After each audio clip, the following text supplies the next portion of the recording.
So, if I asked you to walk into your kitchen right now and make yourself a meal, you probably could do so with what you have on hand. But what if you had to do that for a week without adding anything new? It'd be a little trickier. Now, how about a month? A year? Most of us probably couldn't make anything after a year. But those of us that could probably wouldn't be having anything extremely nutritious. You might be thinking, yeah, but I could always just go to the store and get more food. But the thing is, that actually might not be a real possibility for a lot of people very soon.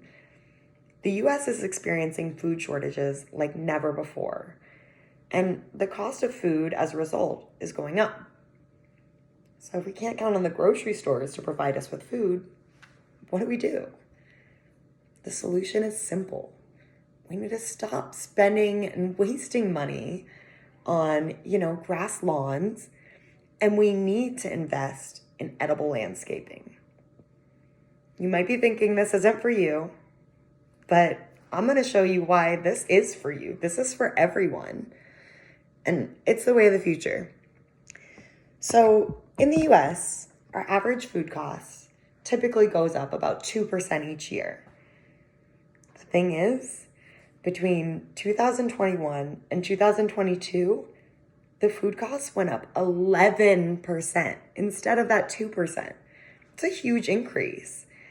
And according to the Bureau of Labor and Statistics, the price of food is expected to rise another 6.4% in 2023. Beef and pork prices are estimated to rise by 4.7%, and fresh produce is estimated to rise 9.9% in 2023 alone.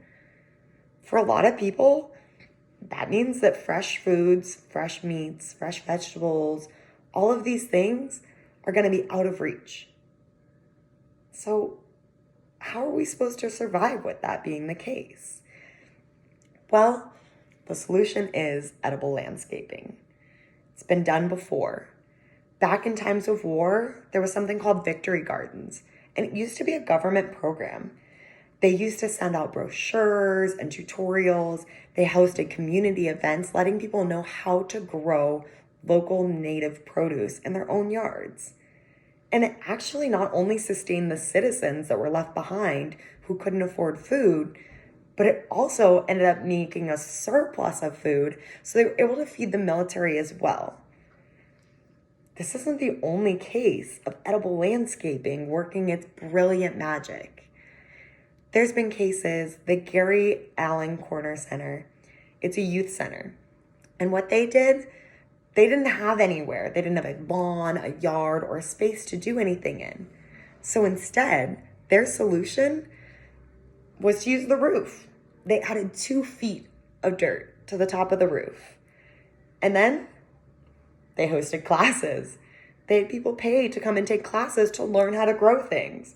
So they taught a useful skill, they gained revenue, and they taught people how to produce and grow their own crops at home. It took off. But then they were like, what are we going to do with all these crops? So they used them to create another program. They created food teaching classes of how to cook and prepare and preserve food. They taught people all kinds of things about how to grow the food, how to preserve the food. And then once they had it preserved and prepared, what was the next step? They donated it to local churches, homeless shelters. People in need were being fed because there was such a surplus of food being created from this one area. It was an 8,000-foot building with 2 square feet of dirt put on the roof. You might be thinking, well, that's a lot of work to get all that dirt up there. It's a lot of energy. I'm sure that took a lot of labor and cost, but it didn't. I mean, it did, but it ended up saving them more money in the long run. You see, it ended up creating a cooling effect over the whole building. So the cost of cooling their water and air conditioning, they all went down as a result. It was kind of the perfect solution. It brought in revenue, it brought in business, and it gave to the community. And we could all be doing this on our own small scale. Whether you have a windowsill available, a huge front yard, or a backyard, it doesn't matter. You could grow basil on a windowsill. You could grow tomatoes in a front yard, like in a little pot.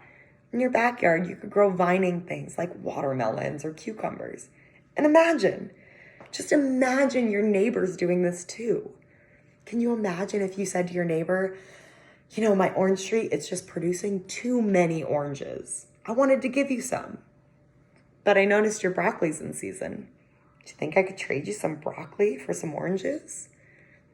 Think of the community value that would add, just being able to do this. And you can do this. You can play your part. Everyone has access to this. There are basic soil classes you can take online, but in this day and age of new technology, YouTube, TikTok, all of these are great resources for gardening. I'm not saying all the information is going to be great on there, but the alternative is to have a grass lawn where you just waste money, you seed it, you water it, you pay all these things, and you spend all this time to do something. And what do you get in return?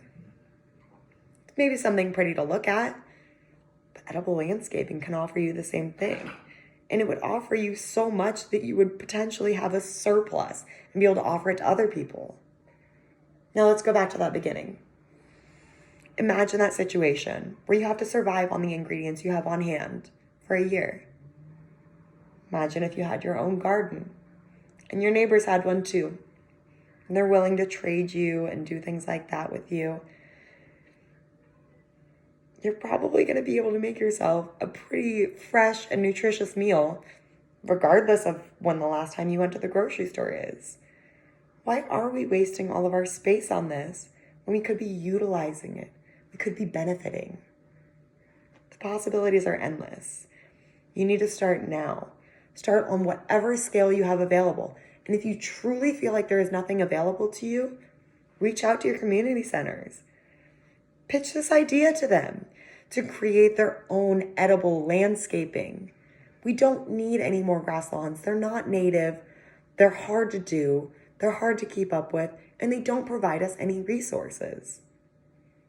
By edible landscaping, we get resources that benefit us, our communities, as well as our future. The choice seems simple.